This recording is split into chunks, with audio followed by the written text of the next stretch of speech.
No podiums, no lap times, just roads.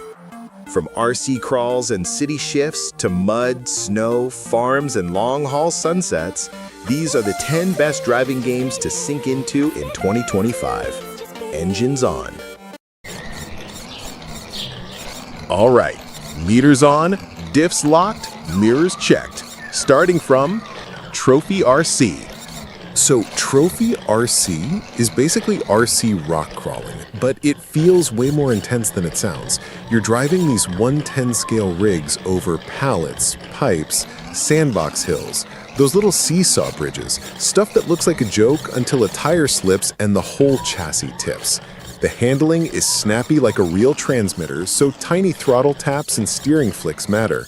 There's a timed obstacle run with gates that punish sloppy lines, or you can just free roam and figure out how to clear nasty sections. What sold it for me is the camera work. Drop the POV low and suddenly a garden becomes a mountain trail. It's early and light on content, but the feel is legit. It teaches momentum control, breakover angles, and patience, the same habits from big off-road sims. If the idea of SnowRunner in the backyard sounds fun, this is exactly that kind of vibe, just smaller and more playful.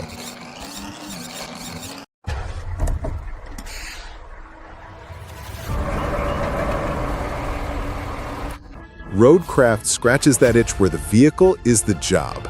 It's not racing, it's hauling, grading, and getting heavy gear where it shouldn't reasonably go. A lot of the game is planning. Check the map, find an angle that won't bog a loaded trailer, maybe prep the route before bringing the big boys through. Then it becomes a physics puzzle. Keep momentum on climbs without spinning, mind trailer swing through tight turns, use diff locks when the soil softens. It's super satisfying when a plan comes together and a sketchy hill just works.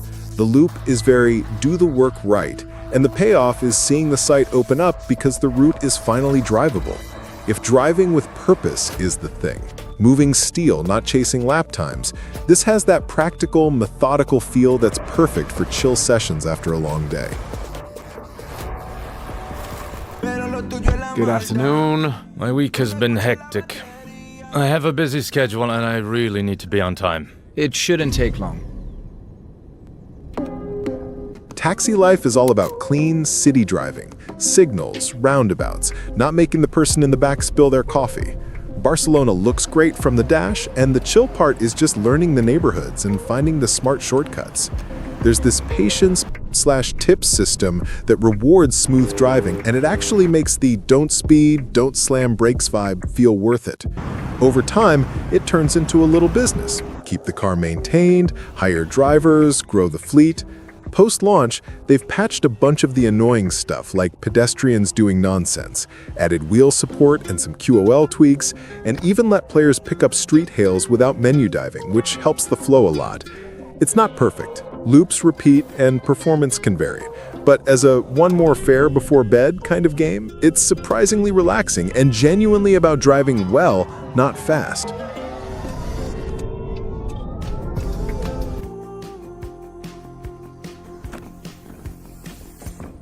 This one makes slow driving feel like a craft.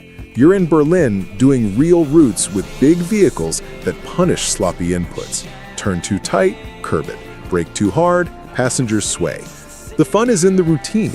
Mirrors, timing lights, hitting the stop clean, doors open, ticket check, back on schedule. It's got that put on a podcast and zone in energy. The game's been growing with updates, new features, performance work, incremental polish, so it feels like a platform you can stick with, not a one and done. When a run goes perfectly on time and the tires never chirp, it's weirdly satisfying.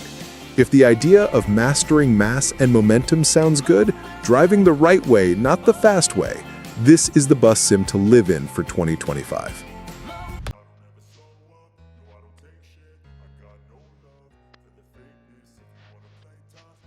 Euro Truck Simulator 2 is that game where the drive itself is the reward.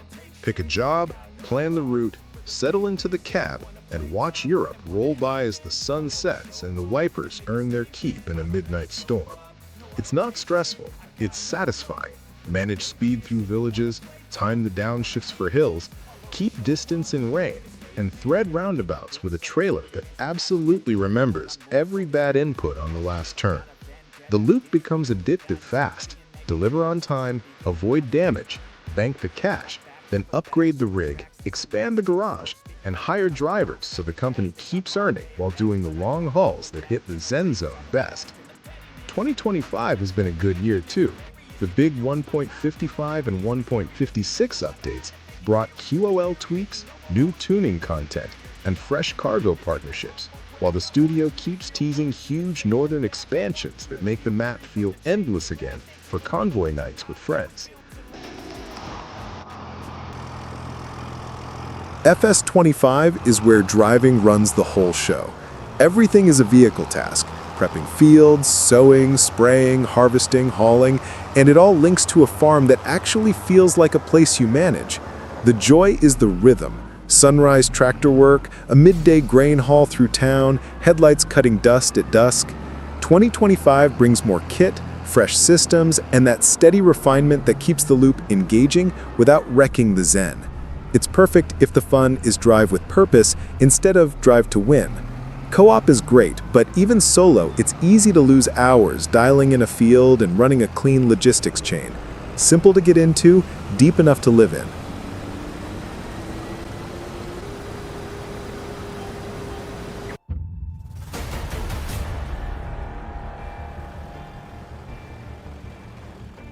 MudRunner taught me to respect mud. It's slow, tactical, and every mistake costs a winch pull. You plan routes, watch fuel, and then the road laughs at you because a puddle hides a crater. That's when the sim kicks in. Low gear, diff locks, gentle throttle, find the crown of the road, and don't panic. The best feeling is recovering a truck that looked doomed inch by inch. It's perfect for short sessions. One delivery, one recovery, done. And it trains habits you bring to every other off-road game. Even in 2025, it holds up because it's honest. Terrain wins unless you outthink it and outfeel it from the wheel.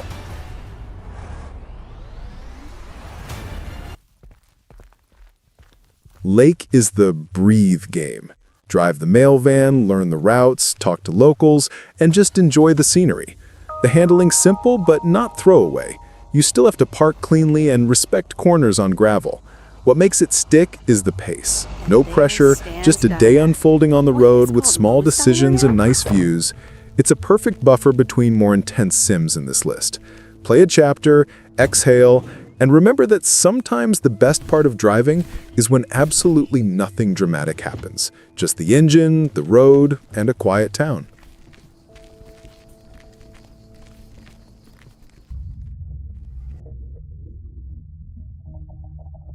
This is where the terrain fights back.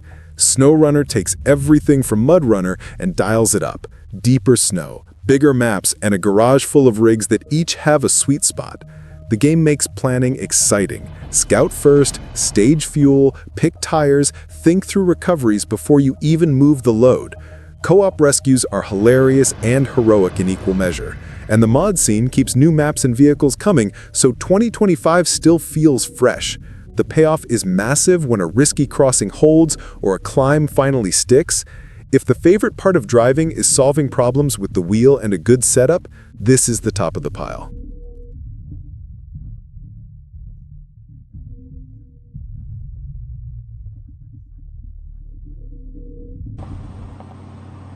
Beam Engine is where cars feel alive. The soft body physics means every bump, every curb, every bad landing matters, and you can feel the difference when you tweak tires or alignment. Free roam is the magic. Spawn traffic, make your own challenges, drift a mountain pass, or go crawling without ever racing. The devs have been deep in tire research in 2025, partnering with a real test lab to improve the model, which tells you how serious they are about feel. It's a sandbox that grows with you. Scenarios if structure is wanted, mods if variety is needed, photo mode if showing off is fun. For pure driving in 2025, nothing else hits the "I can feel what the car is doing" nerve.